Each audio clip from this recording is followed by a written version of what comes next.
Hello दोस्तों, love for English literature में आपका स्वागत है। हम कंटिन्यू कर रहे हैं चौसर की कैंटरबरी टेल्स के प्रोलॉग को। ऑलरेडी इसकी 11th वीडियोस बनाई जा चुकी हैं। यदि आप चाहते हैं कि आप शुरू से वर्ड टू वर्ड और लाइन बाय लाइन इसको समझें तो आप हमारी इस प्लेलिस्ट को शुरू से फॉलो कर सकते हैं। फिलहाल इसकी आज हम 12वीं वीडियो जो कि 361 से लाइन नंबर 361 से हम शुरू करेंगे, तो उसको बिना किसी देरी के शुरू कर लेते हैं।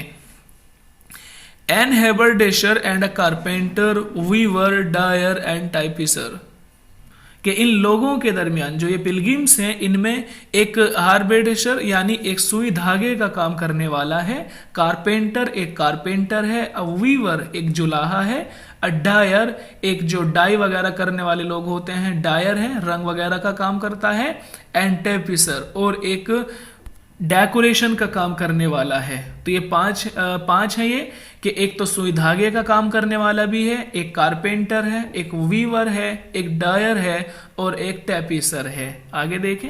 And they were clothed all in o livery of the solemn and of a great fraternity. Fraternity भाईचारा आता है और लिवर यानी सम्मान। ठीक है, देखें कि देवर clothed all in o livery के वो एक जैसी वर्दी में थे। इन सब के कपड़े, इन पांचों के कपड़े बिल्कुल एक जैसे थे। Clothed all in o livery यानी एक जैसे कपड़ों में ये सब लोग मौजूद थे। ऑफ अ सोलेमन, और कैसे दिख रहे थे? सम्मानित दिख रहे थे। सोलेमन यानी जो सम्मानित दिखाई दे रहे थे। एंड ग्रेट फ्रेटर्निटी, और ऐसा लग रहा था कि आपस में भाई हो। ये भाईचारा और सम्मान इन लोगों के कपड़ों से साफ झलक रहा था। Full fresh and new their gear apiked was their knives were capped not with brass. ये कह रहे हैं कि फुल फ्रेश एंड न्यू कि उनका जो सामान था, गियर वर्ड पहले भी आया कि गियर माने सामान के आते हैं, कि उनका जो सामान था वो कैसा था? फ्रेश एंड न्यू, कि बिल्कुल नया और एकदम फ्रेश उनका सारा सामान था। देयर नाइव्स कि उनके जो चाकू थे, वर कैप्ड वो कैप थे, नॉट विद ब्रास कि उनके चाकुओं के दस्ते ब्रास के नहीं थे। ब्रास बोलते हैं पीतल को, कि उनके चाकुओं के जो हैंडल थे, जो उनके जो दस्ते थे वो ब्रास यानी पीतल के नहीं थे। बट ऑल विद सिल्वर, जब पीतल के नहीं थे तो किसके थे? सिल्वर के यानी चांदी के थे, कि उनके चाकुओं के जो जस्ते थे, जो दस्ते होते हैं, वो सारे चांदी के थे।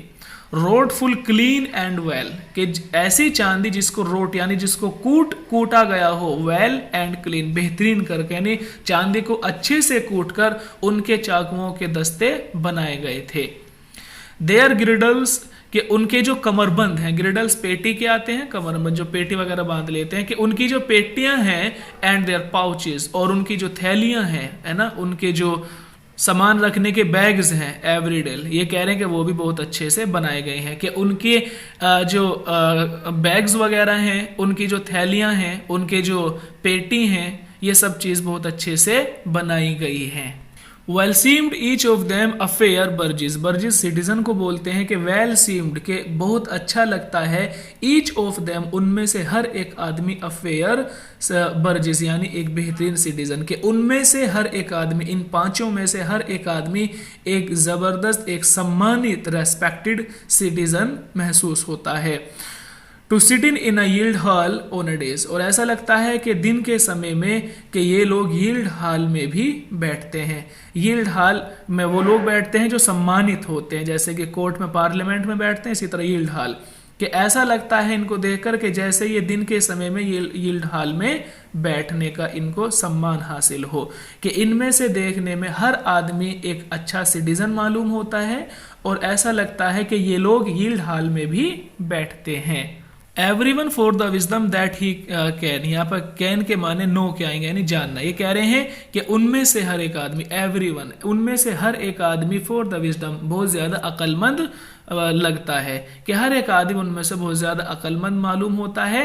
वाज शेपली, और ऐसा लगता है कि for to been an alderman, alderman यानी जो गिल्डन हॉल था भी उसका हेड बना दिया जाए, कि इनमें से हर एक आदमी इतना अक्लमंद, इतना इंटेलिजेंट लगता है कि ऐसा लगता है कि इनको उस गिल्ड हॉल का हेड बना दिया जाना चाहिए। 4 cattle had enough and rent and each their wives would it well assent। ये कह रहे हैं कि 4 cattle had, कि उनको ये हक है, कि उनको ये राइट है कि वो यील्ड के यानी जो गिल्ड है उसके हेड बनाए जा सके। क्यों? क्योंकि दे इनफ एंड रेंट, कि उनके पास काफ़ी पैसे हैं, उनकी जो सैलरी है वो बहुत ज़्यादा है, इसलिए उनको ये हक, ये राइट हासिल हो सकता है कि उनको भी यील्ड का हेड बना दिया जाए। और ऐसा सिर्फ मैं ही नहीं कह रहा हूं, बल्कि their wives would it well assent, कि इनकी वाइफ्स भी, इनकी जो बीवियां हैं, इनकी जो पत्नियां हैं, वो भी इस बात को स्वीकार कर लेंगी। असेंट स्वीकार करना, कि इस बात की हामी इनकी वाइफ्स भी भरेंगी अगर उनके सामने ये बात कोई रखे। तो वो कह रहा है कि इनकी आमदनी, इनकी सैलरी अच्छी है, इसीलिए मैं कहता हूं कि इनको यील्ड का हेड बनाना चाहिए। And L certain they were to blame, it is full fair to be called madam। ये कह रहा है कि and else, और अगर ऐसा नहीं है, अगर ऐसा नहीं है जैसे मैं कह रहा हूं, तो certain के फिर निश्चित रूप से were they to blame, तो फिर उन पर ये जो है इल्जाम लगाया जा सकता है कि जैसे मैं कह रहा हूं अगर ऐसा नहीं है तो फिर उनको ये ब्लेम किया जा सकता है कि it is full fair to be called madam, कि उनको मैडम कहा जाए, कि जैसे मैं कह रहा हूं या तो ऐसा हो, और अगर ऐसा नहीं है तो फिर उन पर ये ब्लेम किया जाना चाहिए कि लोग उनको मैडम कहें। उनको क्यों मैडम कहा जाना चाहिए उसके बारे में भी ये क्लियर करते हैं कि and gone to the village all before, कि जो विजलीज यानी जो रिलीजियस रीति रिवाज होते हैं, कस्टम्स होते हैं रिलीजियस, तो उनमें कह रहे हैं कि गोन टू विजलीज ऑल बिफोर, के क्योंकि ये लोग किसी रिलीजियस मूवमेंट में, रिलीजियस सेरेमनी में ये लोग आगे आगे चलते हैं, ऑल बिफोर सबके आगे आगे चलते हैं। और कैसे चलते हैं? एंड हैव अ मेंटल, और इन अपने कपड़ों को रॉयलिटी, इसका मतलब आगे जो वर्ड है रॉयलिटी के यानी बादशाहों की तरह और किंग्स की तरह क्या करते हैं? ये बोर उठा कर चलते हैं। यानी जब कोई रिलीजियस मूवमेंट होती है, एक्टिविटी होती है, तो ये लोग आगे आगे चलते हैं और अपने कपड़ों को जो कि बहुत ज़्यादा अच्छे बने हुए हैं उनको एक राजा की तरह उठा उठा कर ये लोग चलते हैं। तो इसीलिए हम कहते हैं कि अगर इनको यील्ड का हेड ना बनाया जाए तो ज़रूर इनको मैडम कहा जाए। A cook they had with them for their nuns to boil the chickens with the merry bones। ये कह रहे हैं कि a cook they had, के उनके पास, जो 5 लोग हैं इनके पास एक कुक भी था, with them for the nuns, यानी ये अपने साथ एक कुक रखते थे। और इस कुक का क्या काम था? to boil the chicken, chicken को बॉईल करना। यानी इनके साथ एक कुक था और ये कुक जो है इनके लिए चिकन बॉईल करता था। And powder merchant tart and galingale, powder merchant tart माने तेज और गैलिंगल माने खुशबूदार, के वो अपने खाने, जब वो खाना तैयार करता है तो वो उसमें ऐसा पाउडर डाल देता है, ऐसे मसाले डाल देता है जो बहुत ज़्यादा तेज हैं, टार्ट तेज हैं और खुशबूदार हैं, कि खाना बनाते समय वो खाने में ऐसे मसाले डालता है जो बहुत ज़्यादा तेज होते हैं, तीखे होते हैं और खुशबूदार होते हैं। और इसके अलावा क्या कर सकता है बावर्ची? Well could he know the drought of London L, और वो किसी भी शराब को एक घूंट पीकर ये बता सकता है कि वो शराब लंदन की है या नहीं। वेल कुड ही नो, कि वो बहुत अच्छे से जान सकता है। अ ड्राउट ऑफ लंदन, ड्राउट यानी एक घूंट पीकर कि वो शराब लंदन से है या नहीं। वेल कुड रोस्ट, ये कह रहे हैं कि वो क्या क्या बना सकता है। वेल कुड रोस्ट, कि वो गोश्त को रोस्ट भी कर सकता है। एंड से ब्रोइल, और वो बॉईल भी कर सकता है, यानी वो मुर्गे को, चिकन को रोस्ट कर भी, भून कर भी बना सकता है। बॉईल यानी उबाल कर भी बना सकता है। एंड फ्राई, और वो उसको तल कर भी बना सकता है। तो तीनों इस पर आते हैं, चाहे उसे रोस्ट करा लो चिकन को, चाहे बॉईल करा लो, चाहे उसे फ्राई करा लो, सब जानता है। एंड मेकन मोट्रिक्स माने स्टू बनाना, यानी शोरबेदार बनाना, चाहे उससे शोरबेदार जो है सालन कोरमा वगैरह बनवा लो, वो भी बना सकता है। And well bake a pie, bake माने सेक कर बनाना, और पाई यानी जैसे कि बर्गर होता है, दोनों आसपास जो है कुछ और होता है लेकिन उसके बीच में गोश्त को रखा जाता है, तो इस तरह से भी वो गोश्त को बीच में रखकर उसको पाई की यानी पेस्ट्री की सूरत में उसको पका सकता है। तो रोस्ट कर सकता है, बॉईल कर सकता है, फ्राई कर सकता है, और शोरबेदार यानी कोरमा वगैरह भी बना सकता है, और इसके अलावा पेस्ट्री की सूरत में भी वो गोश्त को बना सकता है। बस इस बेचारे के लिए जो सबसे बड़ी जो है दुख की बात थी वो क्या थी, ग्रेट हार्म वाज इट, कि इसके साथ बड़े दुख की बात ये थी कि एज इट थॉट मी, जैसा कि मुझे लगता है, दैट ऑन हिज शिन, कि इसकी थाई पर, इसकी जो पिंडली है, शिन माने पिंडली, कि इसकी पिंडली पर अ मोरमल हैड ही, एक बड़ा सा फोड़ा था। लेकिन सबसे बड़ी दुख की बात मुझे ये लगी कि बेचारे की पिंडली पर एक बड़ा सा फोड़ा था। For blankmanger that made he with the best, ये कह रहे हैं कि ब्लैक मैंगर बोलते हैं दोस्तों पडिंग को, ठीक है, चिकन पडिंग, कि वो चिकन पडिंग सबसे अच्छा बना लेता था। और आगे कह रहे हैं कि अ शिपमैन वाज देयर, कि इन लोगों के साथ में एक शिपमैन भी था। विंगिंग बोलते हैं यानी बिलोंगिंग, वो बिलोंग करता था वेस्ट को, कि एक शिपमैन भी था जो वेस्ट से था। और हमारा ये कुक क्या सबसे अच्छा बनाता था, चिकन पडिंग, ठीक है। आगे देखें, फॉर ओट आई वुड, कि जो बात मुझे पता है, फॉर ओट आई वुड, जो बात मुझे पता है, कि he was of dirt mouth, कि वो डर्ट माउथ से था, एक जगह है कि वो डर्ट माउथ से था, जो बात मुझे पता है। He rode upon a rouncy एक आम सा घोड़ा, कि वो एक आम से घोड़े पर सवारी करता है, एज ही कुड, और जितनी कि वो कर सकता है, कि जितनी सवारी वो कर सकता है हमेशा एक आम से घोड़े पर वो सवार रहता है। और वो डर्ट माउथ से रिलेट करता है, जैसे कि मुझे उसको देखकर लग रहा है। In a gown of falding to the knee, कि उसका गाउन उसके घुटनों तक था, उसका जो चोगा था उसका गाउन उसके घुटनों तक लंबा था। अ डेगर हैंगिंग, और एक खंजर लटका हुआ था, ऑन अ लेस हेड ही, उसकी डोरी से, कि एक डोरी से उसने खंजर को लटकाया हुआ था और उसका गाउन उसके घुटनों तक था। अबाउट हिज नेक, कि अपनी गर्दन के आसपास, अंडर हिज आर्म एडोन, और अपने जो बाजू हैं अपने हाथों के नीचे से, कि अपनी गर्दन के आसपास और आर्म के नीचे, द हॉट समर, ज्यादा गर्मी ने, had made his hue all brown, hue माने कलर, के उसके कलर को सांवला कर दिया था, कि उसकी गर्दन के आसपास और उसके हाथ के नीचे ज्यादा गर्मी होने की वजह से वो थोड़ा सांवला हो गया था। And certainly he was a good fellow, और मैं निश्चित रूप से यही कहूंगा कि वो एक अच्छा दोस्त है। गुड फेलो एक अच्छा दोस्त है, मैं तो यही कहूंगा। And full many a drought of wine had he drawn, ये कह रहे हैं कि और वो शराब के, ड्राउट ऑफ वाइन यानी शराब के कई घूंट चढ़ा जाता था, और वो शराब के कई घूंट एक साथ पी जाता था। लेकिन इसी के साथ में वो क्या था, वॉज अ गुड फेलो, एक अच्छा दोस्त था।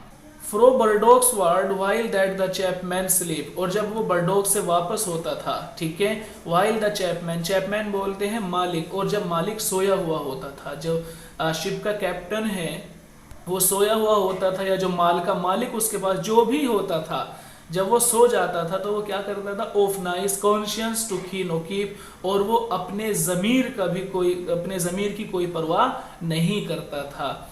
जब उसका मालिक, उसका कैप्टन सो जाता था तो वो अपने ज़मीर की, ठीक है, कोई भी परवाह नहीं करता था।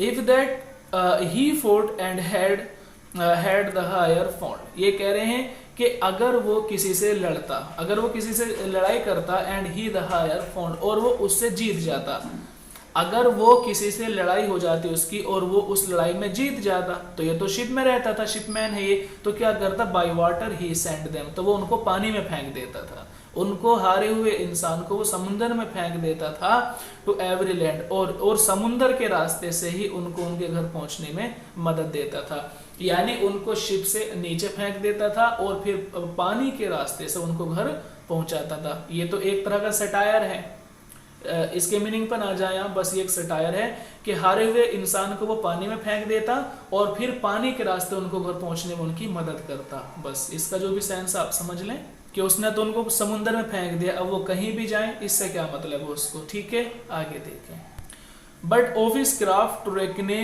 वेल हिज टाइट्स, लेकिन बात अगर उसकी क्राफ्ट की जाए, उसकी समझदारी की जाए, तो क्या करता है, टू रेकनल, तो वो पहचान लेता है वेल बहुत अच्छे से टाइड्स जो समुद्र में तूफान आते हैं, कि अगर बात उसकी जो है स्किल की जाए तो वो समुद्र में उठने वाले तूफान को अच्छे से पहचान लेता है, स्ट्रीम्स समुद्र की लहरों से पता लगा लेता है, and his dangers him besides, और जो कुछ भी उसके आसपास एक खतरा, डेंजर एक खतरा होने वाला है, वो उस खतरे का पता लगा लेता है, कि समुद्र की लहरों से वो आने वाले खतरे का पता लगा लेता है, और जो समुद्र में तूफान आने वाला है उसका भी पता लगा लेता है।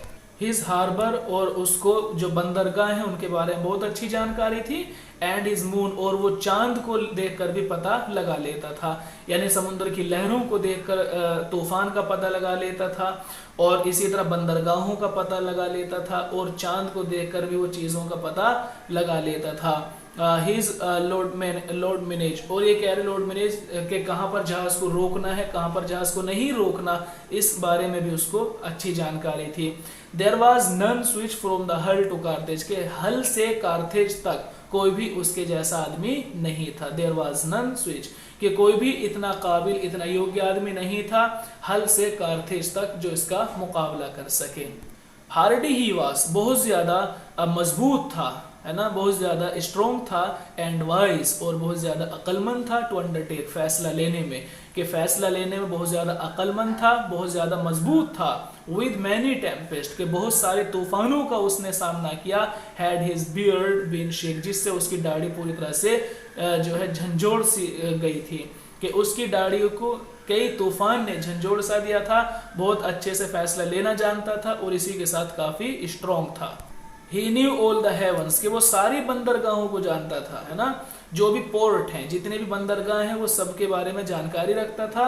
एज देवर, ऐसी रखता था जैसे कि वो है, ये नहीं कि बस ऐसे, कि उसने उसके पास हर बंदरगाह की जानकारी थी। कहाँ से कहाँ तक के बंदरगाहों को वो जानता था। From Gotland to the cape of Finisterre, के गोटलैंड से फिनिस्टर तक बीच में जो भी बंदरगाह पड़ती थी उसको सबके बारे में जानकारी थी। And every creek in Britain and in Spain, और ब्रिटेन और स्पेन में जो भी नदी पड़ती थी, क्रीक बोलते हैं दोस्तों नदी को, ऐसे या खाड़ी भी बोल सकते हैं, खाड़ी या नदी आप इसको कहें, कि ब्रिटेन और स्पेन में जितनी भी खाड़ी या नदियां पड़ती थी सबको वो जानता था। हिज बार्ज ही कोल्ड, और उसका जो बार्ज था, उसका जो शिप था, उसको क्या कहा जाता था, कोल्ड माने यानी ये क्लेप्ट माने कोल्ड, कि उसके बार्ज को कहा जाता था मैडलेन, कि उसके जहाज का क्या नाम था, मैडलेन, कि वो स्पेन और ब्रिटेन के बीच में पड़ने वाली हर खाड़ी को, हर नदी को जानता था, और उसके शिप को मैडलेन कहा जाता था। तो दोस्तों आज के लिए इतना ही काफी। सुनने के लिए धन्यवाद। आपका दिन शुभ हो।